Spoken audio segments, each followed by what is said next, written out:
আমাদের অনন্য স্টোরি সকল প্রকার পার্ট গল্প দেখতে আমাদের চ্যানেলটি সাবস্ক্রাইব করে পাশে থাকা বেল আইকনটিতে ক্লিক করে অল নোটিফিকেশন অন করে দিন।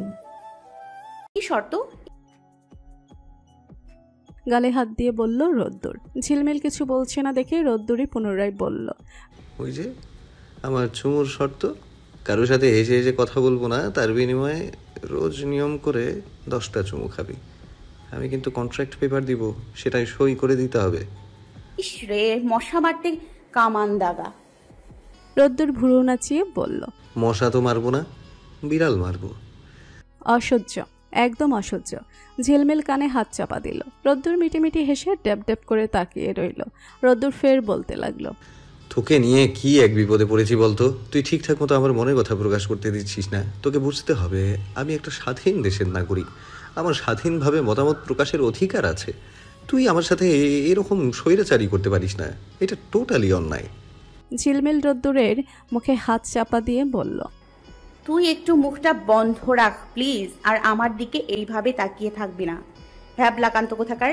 রোদ্দুর গলার স্বর নরম করে বলল, ঠিক আছে, আমি বুঝে গিয়েছি, দেশে ফিরে আমাকে পুলিশের জিডি করতে হবে। ঝিলমিল সরু দৃষ্টিতে তাকিয়ে বলল, কেন? কেন আবার? নিজে অন্যায় করে আবার জিজ্ঞেস করা হচ্ছে? এই তো তুই আমার বউয়ের কাছে যেতে দিচ্ছিস না, কথা বলতে দিচ্ছিস না, আমার আর আমার বউয়ের মাঝখানে একদম ঢুকে বসে থাকবি না বলে দিচ্ছি। তোর নামে আমি জিডি করব। এইটুকু বলে রোদ্দুর উঠে দাঁড়ালো। ঝিলমিল করুণ দৃষ্টিতে তাকালো। সেও উঠে গেল। আগামীকাল তাদের ফিরে যাওয়া, আজকের রাতটুকুর সময়। মালে আইল্যান্ডের পাশাপাশি মালে শহরের মধ্যেও বেশ কিছু দর্শনীয় স্থান রয়েছে। ওখানকার আর্টিফিশিয়াল বিচ, চীনা মালদ্বীপ, ফ্রেন্ডশিপ ব্রিজ, ন্যাশনাল মিউজিয়াম ঘুরে বিকেলে ঢাকা ফুড নামক বাঙালি রেস্টুরেন্টে এসে খাওয়া দাওয়া করে নিল। সন্ধ্যায় এখানকার এক ধরনের স্পেশাল খাবার খেলো। ওখান থেকে শপিং করে ঘোরাঘুরি করে বেশ রাত হয়ে গেল। অনেকক্ষণ ঘোরাঘুরি হাঁটাহাঁটি করার ফলে পা ব্যথা হয়ে গিয়েছিল। ঝিলমিল নিজের পায়ের দিকে তাকালো। হাঁটার রাস্তায় দীর্ঘক্ষণ হাঁটা খুব কষ্টকর। রোদ্দুর থামতে বলে নিচে একটা বেঞ্চে বসে পড়ল। বলল, অনেকক্ষণ পর্যন্ত হাঁটছি আমরা, একটু ওয়েট কর। পায়ে ব্যথা করছে? রোদ্দুর হাতের ব্যাগপত্র পাশে রেখে নিচু হলো। ঝিলমিলকে বলল, দেখি কোথায় ব্যথা পেয়েছিস। ঝিলমিল বাধা দিয়ে বলল, না না না, সিরিয়াস কিছু না, এমনিতেই চল, এখন আমাদের আবার ফিরতে হবে তো। রোদ্দুর কথা শুনল না। সে দেখলো ওর গোড়ালিতে একটা লালচে দাগ পড়ে গেছে। রোদ্দুর উঠে গেল। ঝিলমিলকে 2 মিনিট অপেক্ষা করতে বলে কোথাও যেন গেল। ফিরে এলো কিছুক্ষণের মাথায়। হাতে ব্যান্ডেজ, পায়ের ওই অংশটুকু টিস্যু দিয়ে আলতোভাবে মুছে ব্যান্ডেজ করে দিল। তারপর বলল, এখন হাঁটতে পারবি? এইরকম পাহাড় সমান উঁচু জুতা পরেছিস কেন? আমি তখন খেয়াল করলে তোকে এইভাবে বের হতেই দিতাম না।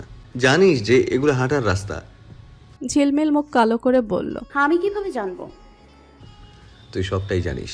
আয় এখন এখান থেকে একেবারে খেয়ে দে, তারপর ফিরবো। আর একটু কষ্ট কর, তারপর রেস্ট করিস। তুই যদি চাস তবে বাকিটুকু পথ আমি কোলে তুলে নিয়ে যেতে পারি। ঝিলমিল কটমট করে তাকালো। রোদ্দুর বলল, ঠিক এই জন্যই ভালোবাসা দেখাতে পারি না।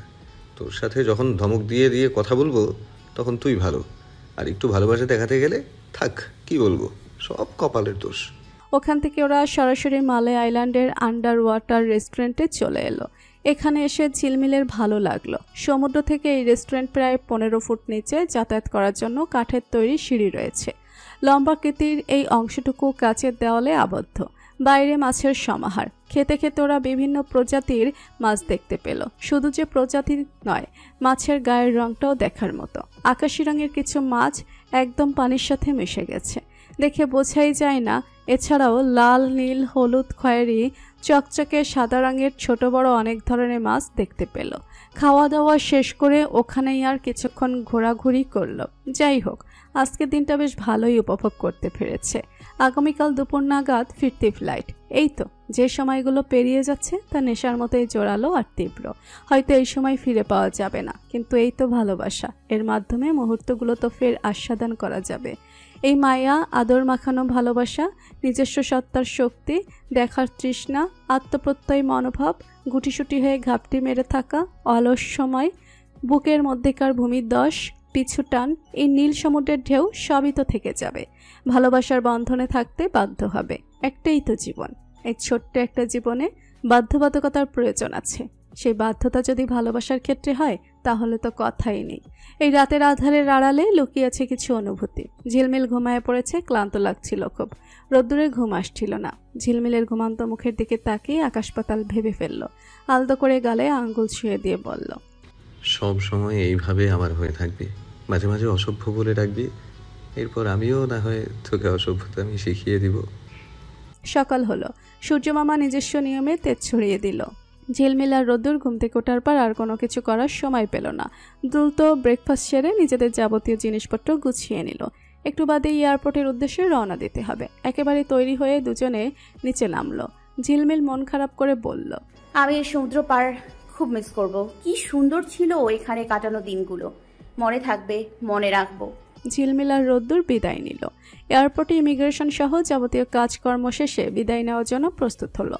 সবকিছু নিয়ে ফিরে যাচ্ছে, কিন্তু এখানে যে মায়া রেখে গেছে তা নেওয়া সম্ভব নয়। অসীম এই মায়া শুধুমাত্র এখানকার জন্যই বরাদ্দ। এইবার ওরা নিজেদের দেশের উদ্দেশ্যে যাত্রা শুরু করলো। ওখানে অসম্ভব মায়া আছে যা তাদের ঘিরে রাখে। ইদানিং বাড়ির অবস্থা বিশেষ ভালো না। রেহেনা খাতুন বেশ অসুস্থ। যথেষ্ট বয়স হয়েছে তার। অসুস্থতা তো সেই কবে থেকেই লেগে আছে, কিন্তু কিছুদিন হচ্ছে শরীরটা কেমন জানি লাগছে। কেউ তাকে কিছু বলছে না, কিন্তু তিনি ঠিকই আঁচ করতে পারছেন তার ছেলেদের মধ্যে কিছু ঝামেলা হচ্ছে। এই বয়সে এসব আর দেখতে ইচ্ছে করে না, কারো কথা শুনতে ইচ্ছে করে না। জীবনের যা স্বাদ ছিল সবটাই সৃষ্টিকর্তা পূরণ করে দিয়েছেন। জীবনের সবচেয়ে বড় ইচ্ছা ছিল ছেলে এবং তাদের বউদের নিয়ে একসাথে থাকবেন, একই ঘর, একই সংসার থাকবে, তাতে মিল মোহাব্বত থাকবে। সব হয়েছে মনের মতো। আর কিছুদিন আগে তো রোদ্দুর আর ঝিলমিলের বিয়ে দিয়ে সব শখের বিসর্জন দিলেন। তার কানে এসেছিল ছেলেরা বাড়ি ভাগাভাগি করতে চাচ্ছে। আহা, এই বাড়ি আফসোস হয় ভীষণ। এই বাড়ি তো শুধু বাড়ি নয়, তার জীবনের একটা অংশ। কাকে কি বলবেন, কার কাছে দুঃখ প্রকাশ করবেন? নিজেদের জায়গা নিজেদের আয়ত্তে আসার পর ওদের মতামত থাকতেই পারে, তবে রেহেনা খাতুন মনে প্রাণে চান যা অসহ্যকর কিছু ঘটুক না কেন সবটাই যেন তার মৃত্যুর পর ঘটে। বেঁচে থাকতে এসব তিনি দেখতে পারবেন না। মনে মনে ভাবেন, চলে যাওয়ার সময় বুঝি চলেই এসেছে, না হয় মনের মধ্যে এত হাহাকার কেন লাগে, এত শূন্যতা, এত রিক্ততা। আহ, জীবন মানুষের কত স্বাদের জীবন, হাজার রকমের আনন্দ দিয়ে পরিপূর্ণ করে রাখে এই ছোট্ট কয়েকদিনের জীবনটাকে। ফিরে এসে কেমন ব্যস্ত জীবন শুরু হয়ে গেল। রোদ্দুর নিয়ম করে অফিসে যাচ্ছে, আবার সন্ধ্যার পর ফিরে আসছে। গত দুদিন ঝিলমিলের উপর দিয়ে বেশ চাপ যাচ্ছে। সামনে টেস্ট পরীক্ষা রুটিন দিয়ে দিয়েছে, অথচ সে এখন পর্যন্ত বইয়ের পাতা উল্টে দেখে নাই। যখনই বই নিয়ে বসে তখনই চোখে অন্ধকার দেখে, মাথা ঘোরায়, নিজেকে রাগী মনে হয়। ইচ্ছে করে পড়াশোনার চ্যাপ্টার এক নিমিষেই ক্লোজ করে দিতে, কিন্তু রোদ্দুর যেভাবে কড়া শাসনে রাখে তাতে আর সাহস হয় না। অন্তত তাকে দেখানোর জন্য ঝিলমিলকে বই সামনে নিয়ে বসতে হয়।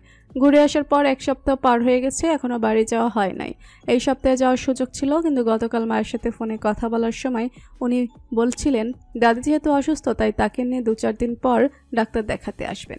ঝিলমিল সেই অপেক্ষাতেই ছিল। সেদিন বিকালবেলা মাকে ফোন করলো, জিজ্ঞেস করলো, তোমরা আসবে কবে? শিমু বললেন, তো দাদি তো যেতে চাচ্ছে না। অসুস্থ শরীর নিয়ে তার হাঁটা চলা করাই কষ্টকর হয়ে যায়।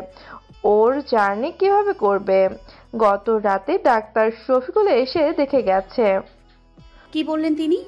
ওই একই কথা, বয়সের ভারে নুয়ে পড়েছে, হাড় ক্ষয় যাচ্ছে, বেশি দুশ্চিন্তা করছে। ডাক্তার বিশেষভাবে বলে দিয়েছেন আম্মা যেন কোনো কিছু নিয়ে চিন্তা না করেন। তবুও সারাক্ষণ ধরে আবল তাবল ভাবতে থাকেন।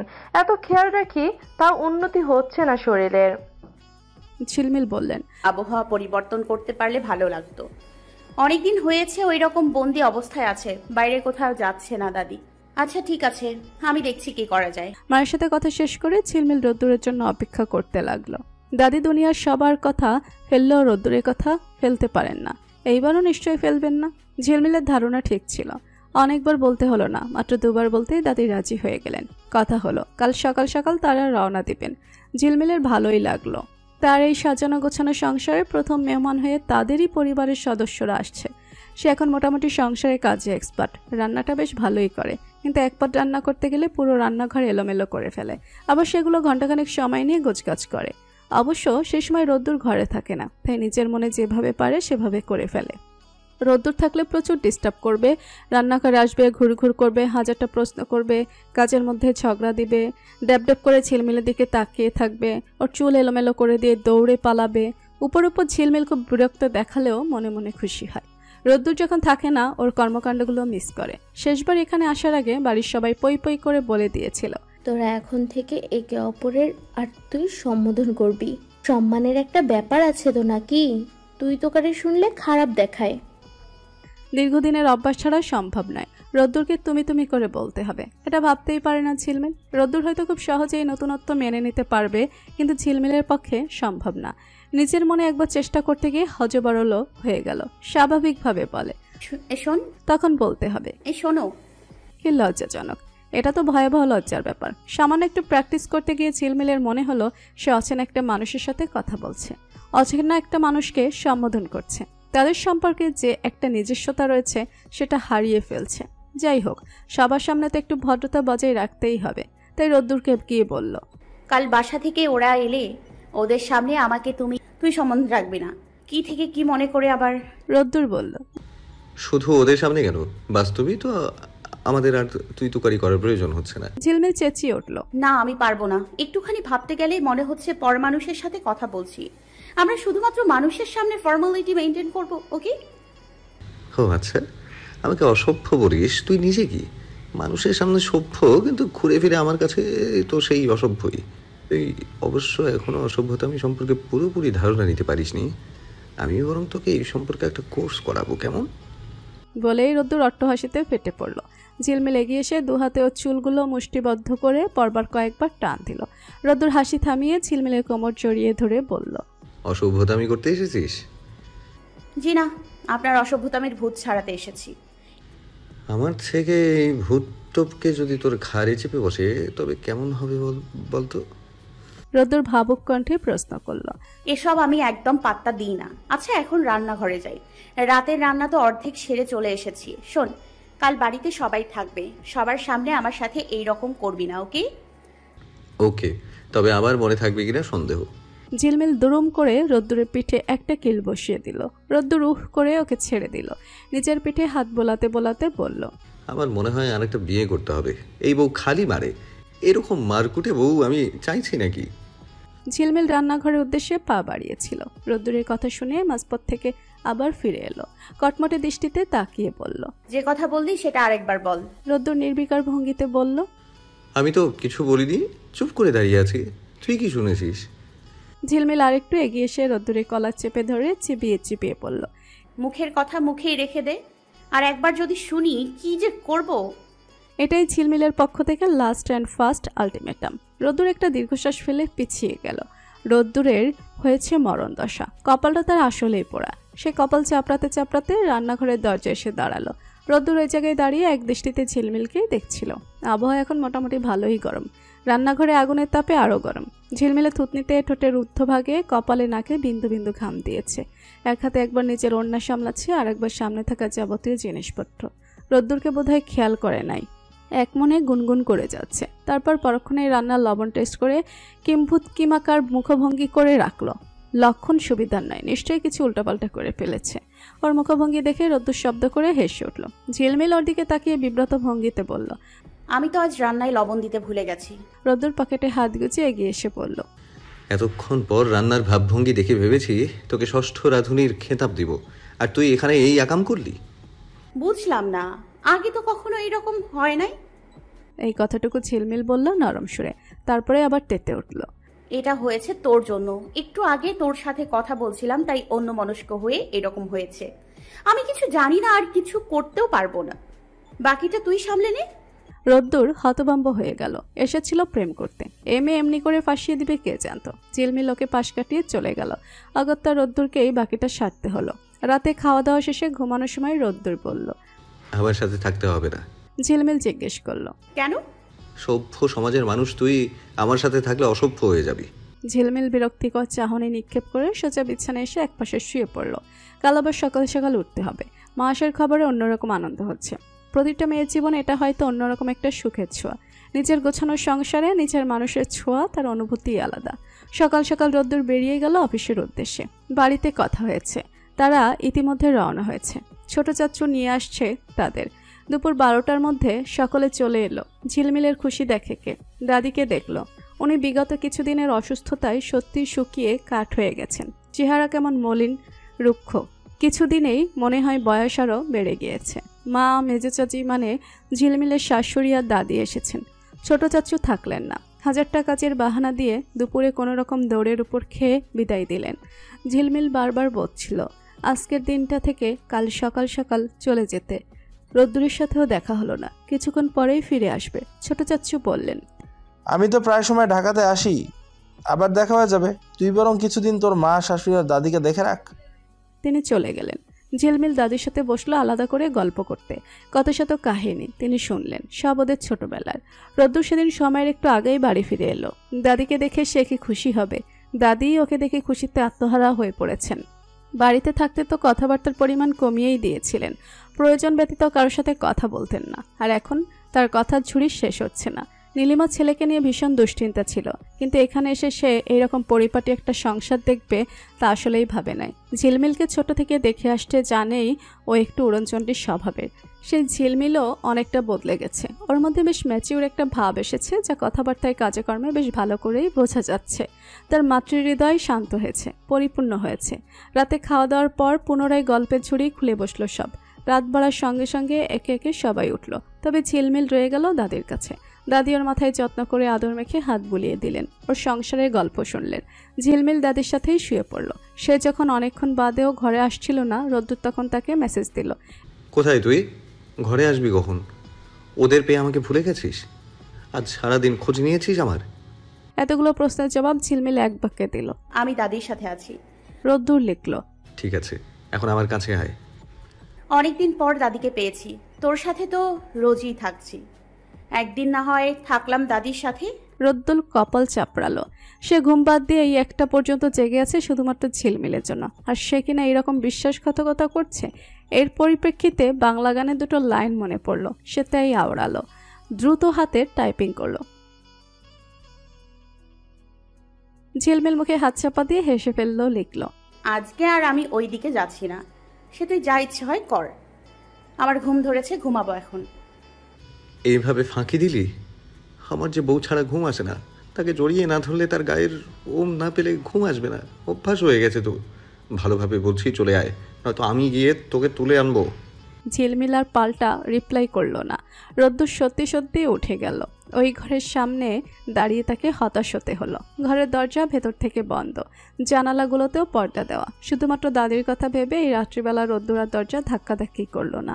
না হলে ঠিকই ঝিলমিলকে তুলে নিয়ে আসতো। ঠিক আছে, দিন তো আরও আসবে। সে নিজে নিজে সেদিন ঝিলমিল কোথায় গিয়ে পালাবে রোদ্দুরটা দেখে নেবে।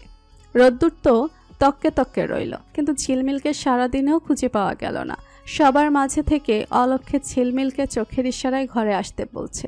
ঝিলমিল বুঝে ঠিকই, তবে না বোঝার ভান করে নির্বিকার ভঙ্গিতে বসে থাকে। এখনও রোদ্দুর ইনিয়ে বিনিয়ে কিছু বলছিল। তার উত্তরে ঝিলমিল বেশ শব্দ করে বলে উঠল, কি হয়েছে? অনেকক্ষণ যাবৎ কিছু বলতে চাইছিলে মনে হচ্ছে। উপস্থিত সবাই রোদ্দুরের দিকে তাকালো। রোদ্দুর তৎক্ষণাৎ মেরুদণ্ড সোজা করে বসলো, অপ্রস্তুত ভঙ্গিতে বলল, হ্যাঁ বলছি তো, অনেকক্ষণ যাবত। কি বলছিস? মানে একটু বের হব। আমি তো আবার শার্ট প্যান্ট খুঁজে পাচ্ছি না। কোথায় রেখেছিস?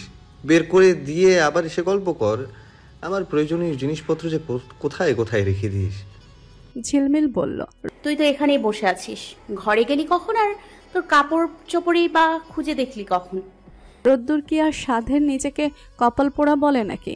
উত্তর দিতে হলো না। এই যাত্রায় মা তাকে বাঁচিয়ে দিল। তিনি ঝিলমিলকে জিজ্ঞেস করলেন, এই সন্ধ্যার সময়ও বাইরে কোথায় যাবে?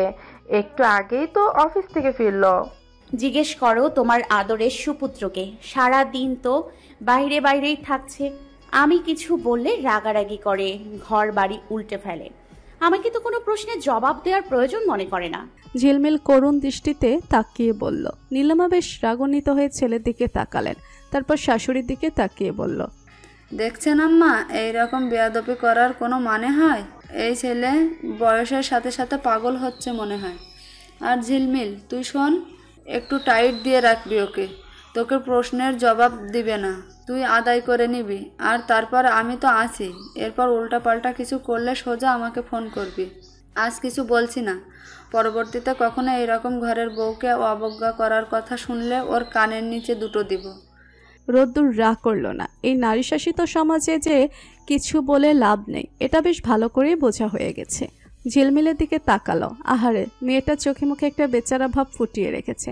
যেন কত নিষ্পাপ, অথচ যেই বিয়াদবিগুলো রোদ্দুরের ঘাড়ে চাপানো হয়েছে তার একটাও সে করে না। রোদ্দুর উঠে গেল। একটু আগে হাসান ফোন করেছিল। ইদানিং সব দিকের ব্যস্ততার কারণে বন্ধুদের সাথে সময় কাটানো হয়ে উঠছে না। আজ সবাই সেই চৌরাস্তার মোড়ে একত্রিত হয়েছে। রোদ্দুরও রেডি হয়ে বের হচ্ছিল। ঝিলমিল এগিয়ে এলো ওর পিছু পিছু, জিজ্ঞেস করলো, কোথায় যাচ্ছি? রোদ্দুর সুন্দর করে মিষ্টি একটা হাসি দিয়ে বলল, ইঁদুর মারার বিষ কিনতে যাচ্ছি। আমি সেটা খাবো এবং খেয়ে মরে যাব। ওমা, মানুষ মারার বিষ পাওয়া যায় তো? তুই অত লো কোয়ালিটির বিষ কেন কিনতে যাবি?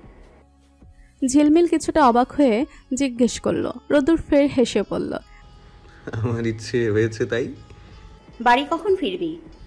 আমি বাড়ি ফিরে কি করব? আর তুই হঠাৎ আমার বাড়ি ফেরার খবর শুনতে যাচ্ছিস কেন? তোর কি কাজ? আমি আজ রাতে নাও ফিরতে পারি। ঝিলমিল এগিয়ে এসে সব জানিয়ে দিল। এখন প্রায় 8টার কাছাকাছি বাজে। ঠিক 9:59 আমি তোর বাড়ি ফেরা চাই। এর কম হলে সমস্যা নাই, কিন্তু বেশি যেন না হয়। রোদ্দুর আর বলার মতো কোনো কথা খুঁজে পেল না। চৌরাস্তার মোড়ে এসে রোদ্দুর হাসান বাদে অন্য কাউকে পেল না। হাসান বলল, আসছে কিছুক্ষণের মধ্যেই। রোদ্দুর হাসানের ঘাড়ে হাত রেখে চোখ পাকিয়ে বলল, আজ তুই হঠাৎ এত তাড়াতাড়ি সময় জ্ঞানে এত দক্ষ হলি কিভাবে? বাই দ্য ওয়ে, প্রেম করছিস? হাসান রোদ্দুরকে থামিয়ে দিয়ে বলল, না ভাই, ডিসগাস্টিং বিষয় সব। করলে সরাসরি বিয়ে, না করলে নাই। তো পাত্রী খোঁজা হচ্ছে তাই না? নাকি নিজের পছন্দের কেউ? আমাদের তো জানালি না। হাসান একটু থতমতো খেয়ে গেল। তার পছন্দের একজন আছে, রোদ্দুরের সাথে সম্পৃক্ত সে। রোদ্দুরকে বলা ঠিক হবে কিনা ভাবছিল। বাড়ি থেকে তো বিয়ের একটা প্রেশার আছে, আর আপাতত সে তাকে ছাড়া অন্য কারো কথা ভাবতে পারছে না। এলোমেলো ভেজা চুলে মলিন মুখে বিষণ্ণ হয়ে বসে থাকা একটা মেয়ে যে অমুক টানে তাকে বেঁধে ফেলেছে, এটা বলবে কি করে? না, রোদ্দুরকে নয়, সময় সুযোগ বুঝে ঝিলমিলকে বলতে হবে। ঝিলমিল সবাইকে খেতে দিয়ে রোদ্দুরের জন্য অপেক্ষা করছিল। 10টা তো বেজে গেছে, এখনো আসছে না কেন? মা গেছে দাদিকে রাতের ওষুধ খাওয়াতে। নীলিমা খেয়াল করলো ঝিলমিলকে, কাছে গিয়ে মাথায় হাত বুলিয়ে দিয়ে বললেন, হ্যাঁ রে মা, রোদ্দুরের জন্য অপেক্ষা করছিস? ঝিলমিল মাথা নাড়ল। তিনি পুনরায় বললেন, এত অপেক্ষা করে কাজ নেই, যা গিয়ে খেয়ে নে। ওকে খুব একটা বেশি বাহিরে ঘোরাফেরায় সায় দিবি না। ঝিলমিল তৎক্ষণাৎ বলে উঠল, না না না, ও সন্ধ্যার পর খুব একটা বেরোয় না, আর বের হলে আমাকে নিয়ে যায়। আজ যে কোথায় গেল, মনে হয় কাজ আছে। ফোন করেছিলাম, ব্যস্ত আছে বলে রিসিভ করে নাই। নীলিমা হেসে বললেন, বাবা, এত তাড়াতাড়ি স্বামীর দোষ ঢাকতে শিখে গেছিস? তোকে তো দিনের পর দিন দেখে অবাক হচ্ছি রে। এভাবেই থাকিস সব সময়। দোয়া করি, আর এক্ষুনি খেয়ে নিবি, দেরি করবি না। ঝিলমিল তাই করল। রোদ্দুর নিশ্চয়ই গেছে বন্ধুদের সাথে আড্ডা দিতে। কখন ফিরবে কে জানে। রোদ্দুর অবশ্য কিছুক্ষণ পরেই ফিরে এলো। এসে সরাসরি দাদের কাছে এসে বসে পড়ল। অবশ্য একটা মতলব নিয়ে এখানে এসেছে। আর ঝিলমিলকে সাথে নিয়ে সে ঘরে ফিরবে। গতকাল আগে ছেড়ে যাওয়ার কারণে মেয়ের কত টালবাহনা শুনতে হয়েছিল। আজ আর রাজি নয়। ঝিলমিলও রোদ্দুরের কাহিনী বুঝতে পেরেছিল। মূলত ইচ্ছে করেই রোদ্দুরকে রাগানোর জন্য সে এইরকম করছে। অসীম রাগের পর বেনিসুতার টানে সে ভালোবাসা আসে। সেটা ঝিলমিলের খুব পছন্দের। এক পর্যায়ে রোদ্দুর আলস্য চালে হাই তুলে বলল, তোমাদের কি ঘুম পায় না? ঘুমোবে কখন? দাদি বললেন, তুমি গিয়ে শুয়ে পড়ো দাদুভাই। রোদ্দুর তৎক্ষণাৎ উত্তর দিল না। ওরা তারা একমাত্র বউকে আটকে রেখে তাকে নিশ্চিন্তে ঘুমাতে যেতে বলছে। অসম্ভব। রোদ্দুর উঠে দাঁড়ালো, ঝিলমিলের দিকে তাকিয়ে বলল, ঘরে চল। ঝিলমিল নির্বিকার কণ্ঠে বলল, পরে যাই, এখানে থাকতে ভালো লাগছে। তোকে রাত দিন দেখতে দেখতে বোরিং লাগছিল। রোদ্দুর জেদ ধরা কণ্ঠে বলল, তোকে আমি যেটা বলেছি সেটা কর। সবসময় মুখে মুখে তর্ক কেন করিস? একদম বাজে অভ্যাস হয়ে গেছে। দাদি ওদের দুজনের কথা শুনে হেসে উঠলেন। ঝিলমিলকে লজ্জায় পড়তে হলো। ভাগ্যিস মা শাশুড়ি নেই। দাদি হেসে বললেন, আমার একা থাকার অভ্যেস আছে, যা তোরা ঘরে যা। ঝিলমিল রোদ্দুরের দিকে চোখ রাঙিয়ে তাকালো। অপ্রস্তুত ভঙ্গিতে বলল, না না না, ওর ভুজুং ভাজুং কথাবার্তা পাত্তা দিও না তো। আমার সমস্যা নাই, আমি আছি এখানে তোমার সাথে। আরে পাগলি আমার সাথে থাকতে হবে না। আমি হাত পা না ছড়িয়ে ঘুমাতে পারি না। কাল তুই আমার এখানে ছিলে, কষ্ট হয়েছিল ঘুমাতে। এরপর ঝিলমিলের কিছুই বলার থাকে না। অগত্যা ওকে রোদ্দুরের সাথে ঘরে যেতেই হবে। এই ঘর ছেড়ে বের হতেই ঝিলমিল কোমরে দুহাত গুজে বলল, তুই এত খারাপ কেন? দাদির সামনে এই রকম কাহিনী করলি? ছি, লজ্জায় আমার মাথা কাটা যাচ্ছে। ঠোঁট কাটা কোথাকার। রোদ্দুর হেসে ঝিলমিলকে পাজা কোলে করে কোলে তুলে নিল। আচমকা ঝিলমিল টাল সামলাতে না পেরে রোদ্দুরের গলা জড়িয়ে ধরল, বুকে আলতো করে একটা কিল বসিয়ে বলল, এতদিন অসভ্য ছিলি, এখন হয়েছিস চরম নির্লজ্জর বেহায়া। রোদ্দুর ঝিলমিলের ঠোঁটে আলতো করে নিজের ঠোঁট ছুঁয়ে বলল, শুধু তোর জন্য। রাগ, অভিমান আর ভালোবাসায় দিনগুলো মন্দ কাটল না। চোখের পলকে 10টা দিন কেটে গেল। এরই মধ্যে রেহেনা খাতুন ডাক্তার দেখিয়েছেন, তেমন গুরুতর কোনো সমস্যা নয়। ডাক্তার শুধুমাত্র বলে দিয়েছেন, দুশ্চিন্তা করবেন না, অতিরিক্ত মানসিক চাপের কারণে আপনার শরীরের এই দুর্বলতা। এই ডাক্তারকে বোঝাবে বয়স বাড়ার সাথে সাথে দুনিয়া চিন্তাভাবনা পাল্লা দিয়ে বেড়েই চলছে। তবে আপাতত সব রিপোর্ট ঠিকঠাক দেখে সকলে চিন্তামুক্ত হলো। এই কয়দিন বেশ ঘোরাঘুরি করেছে সকলে। রোদ্দুরও যতটা সম্ভব সময় ব্যয় করেছে। এখন তারা ফিরতে চাচ্ছেন নিজেদের সংসারে। অনেকদিন তো হলো এখানে। ঝিলমিলের একদম যেতে দেওয়ার ইচ্ছে নেই। মা চলে যাবে ভাবলেই বাচ্চাদের মতো হাত পা ছড়িয়ে কাঁদতে ইচ্ছে করে। প্রতিটা মানুষেরই নিজেদের সংসারের প্রতি টান রয়েছে, ফিরতে তো হবেই। দাদিও বলছিলেন বাড়ি ফেরার কথা। অনেক বছর তিনি বাড়ি থেকে বের হন না, বিশেষ করে দাদা মারা যাওয়ার পর। এখানেও তো আসতে চায়নি, শুধু রোদ্দুর বলেছিল বলে। কাল সকাল সকাল তারা রওনা দেবে। আজ ছোট চাচ্চু এসেছে। রেহেনা খাতুনের সংসার জীবনের অভিজ্ঞতা অনেক দিনের। এখানে এসে তো তার নাতি নাতির সংসার দেখলেন, তো ওদের দুষ্টুমিষ্টি খুনসুটির সাক্ষী হলেন। ঝিলমিলকে বলে দিয়েছেন, মেয়ে মানুষের জীবন খুব অদ্ভুত, চক্রের মতো। অনেক কিছু মেনে নিয়ে মেয়ে মানুষের জীবন পরিচালনা করতে হয়। জন্ম থেকে মৃত্যু পর্যন্ত অন্যের উপর নির্ভর করে বেঁচে থাকতে হয়। যদি এখন দিনকাল বদলেছে, তবুও যতই নিজেদের পায়ে দাঁড়ানোর কোনো মাথার উপর একটা বট বৃক্ষের ন্যায় ছায়ার প্রয়োজন পড়ে। বিয়ের আগে মা বাবা সেই ছায়া দিয়ে মেয়েকে আগলে রাখে, আর বিয়ের পর স্বামী সেই ছায়া দিয়ে বউকে আগলে রাখে। এই যে আমাকে দেখ, আমাকে কিন্তু এক এক জনের উপর ভিত্তি করেই এত বছর বেঁচে থাকতে হয়েছে, এখনো হচ্ছে। মেয়ে মানুষ অবশ্যই আবেগপ্রবণ, তবে সব সময় আবেগটাকে মাথা ছাড়া দিয়ে দিবি না। ভেবেচিন্তে সব কিছু মোকাবেলা করবি। তোকে মনে রাখতে হবে, তুই হচ্ছিস ঘড়ির লাটাই। ঘড়ি সব সময় তোর অধীনে থাকবে। ঘড়ি তুই যেভাবে ঘোরাবি ঠিক সেইভাবেই ঘুরবে। তোর ঠিক না রাখলে সুতো কেটে যাবে, আর তার ঠিক থাকলে সব ঠিক থাকবে। এই ঘড়িটা কি জানিস? তোর সংসার আরেকটা যখন দায়িত্ব বাড়বে, তখন সংসারের মূল্য বুঝতে পারবি। আমার দাদুভাইটাকে তোর হাতে তুলে দিয়েছি, তুই দেখে রাখিস। এতগুলো কথার প্রেক্ষিতে ঝিলমিল কিছু বলল না। এই কঠিন কথাগুলো তাকে খুব ধাঁধায় ফেলে দেয়। এর সারমর্ম বুঝতে ভীষণ বেগ পেতে হয়, আর যখন বুঝতে পারে তখন বুকে টান লাগে। পরদিন ঘুম থেকে ওঠার পর থেকেই ঝিলমিলের মন খারাপ। চেহারায় যেন অমাবস্যার আধার নেমে এসেছে। চোখের কোণে মাঝ নদীর মতো পানি থই থই করছে, একটু টোকা দিলেই পড়ে যাবে। শিমু এসে ঝিলমিলের মাথায় হাত বুলিয়ে দিয়ে বললেন, তুই এইভাবে মন খারাপ করে থাকলে আমরা কিভাবে যাব বলতো? এই মুখে আমাদের বিদায় দিবে? মায়ের কথা শুনে ঝিলমিলের আরও কান্না পেল। সে নিঃশ্বাস বন্ধ করে কান্না চেপে রাখল। রোদ্দুর ঝিলমিলকে কিছু বলার সাহস পেল না। তাড়াতাড়ি করতে করতে ওদের বাড়ির উদ্দেশ্যে রওনা দিতে 9টা বাজল। রোদ্দুরও রেডি হয়েছিল। ওরা যাওয়ার সাথে সাথে সেও ঝিলমিলের কাছ থেকে বিদায় নিয়ে বেরিয়ে পড়ল। ঝিলমিল মনমারা হয়ে বসে রইল। এখন তারও বাড়ি যেতে ইচ্ছে করছে। আজকে ওদের সাথে ফিরে যেতে পারত, কিন্তু সামনে আবার পরীক্ষা। বিগত কিছুদিন বাড়িটা পরিপূর্ণ ছিল, এখন একদম খালি খালি লাগছে। রোদ্দুরও চলে গেছে। ঝিলমিলের ভালো লাগছে না, কি করবে ভাবতে ভাবতেই রোদ্দুরে ফোন এলো। ও বলল সন্ধ্যায় রেডি হয়ে থাকতে, বাহিরে বের হবে। ঝিলমিল উত্তরে বলল, তুই যা, আমার ভালো লাগছে না কোথাও যেতে। ঘরে বসে বসে কি করবি? বাইরে বের হলেই ভালো লাগবে। যাই হোক, থাকিস রেডি হয়ে। আমি এসে ফোন করলে নিচে নামিস। ঠিক আছে। ঝিলমিল ফোন রেখে দিল। ওরা বাড়ি পৌঁছে ঝিলমিলকে ফোন করে জানিয়ে দিল। ঠিকঠাক মতো বাড়ি পৌঁছেছে শুনে ঝিলমিল স্বস্তির নিঃশ্বাস ফেলল। রোদ্দুরের সাথে আবার দুপুরের পর কথা হলো। বের হতে এখনো বেশ দেরি আছে, তাই ঝিলমিল বালিশে মুখ গুজে শুয়ে থাকলো অনেকক্ষণ। সকালে ঘুম থেকে ওঠার কারণে ঘুম ধরেছিল, তাই কিছুক্ষণের মধ্যে ঘুমিয়ে পড়ল। ওদিকে সন্ধ্যা হয়ে এসেছে। রোদ্দুর নিচে এসে ঝিলমিলকে সমান তালে ফোন দিচ্ছে, তার কোনো হুঁশ নেই। রোদ্দুর একটা দীর্ঘশ্বাস ফেলল। ঝিলমিল নিশ্চয়ই কোনো কারণে রাগ করেছে, তাই ফোন ধরছে না।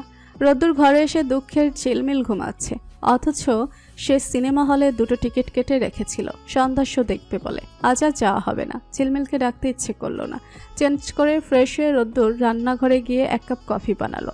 ঘরের মধ্যে খুঁটির খাটুর শব্দে ঝিলমিলের ঘুম ভেঙে গিয়েছিল। রোদ্দুরকে দেখে ঘড়ির দিকে তাকালো, তারপর বলল, কখন এসেছিস? আমিও যে কখন ঘুমালাম, ডাকলেই হতো। ডাকতে ইচ্ছে করলো না। এখনো কি মন খারাপ? বাইরে ঘুরতে যাবি? ঝিলমিল মাথা নেড়ে বলল, না, কোথাও যাব না, আর মনের অবস্থাও ভালো আছে। রোদ্দুর পাশে বসে পড়ল, ভালো থাকলেই ভালো। এত মন খারাপ বোধ হয় আমি আমাদের বিয়ের সময়ও তোকে করতে দেখিনি। এমনিতে তুই রাগ করিস, ঝগড়া করিস, অভিমান করিস, আমি এসবের সাথে পরিচিত, কিন্তু মন খারাপ করে থাকতে এই প্রথম দেখলাম। ঝিলমিল মিষ্টি করে হাসলো। এখন পর্যন্ত রোদ্দুরকে ঘিরে কোনো কিছু নেই মন খারাপ করার প্রয়োজন পড়ে নাই। তবে সে নিশ্চিত অন্যান্য অনুভূতিগুলো যেমন রোদ্দুর খুব যত্ন করে এটাকেও করবে। আজ যেমন ঘুরতে নিয়ে যেতে চাইলো, সংসার জীবন এমনি করেই চলছিল। তবে আজকাল ঝিলমিলের মনে মান অভিমান বাসা বেঁধেছে। মনে হচ্ছে রোদ্দুর আর আগের মতো নেই। কথাবার্তার ভঙ্গি অথবা যে কোনো কারণে রোদ্দুরকে অচেনা মানুষের মতো মনে হচ্ছে। এই তো কিছুদিন আগেও যেরকম ছিল, কাজে ব্যস্ত থাকলেও ঝিলমিলকে ফোন করতে ভুলতো না।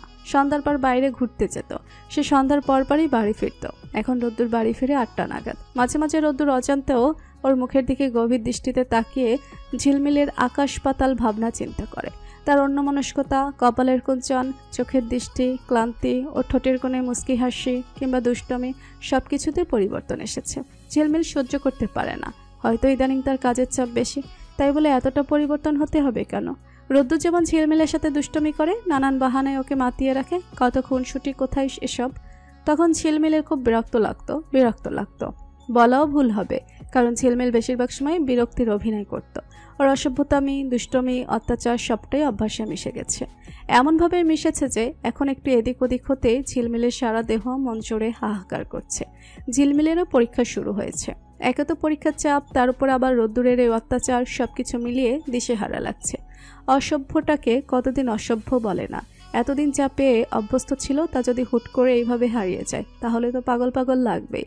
রোদ্দুর ঘরে ফিরবে, তারপর বোধহয় দায়িত্ব থেকে শুধু জিজ্ঞেস করবে,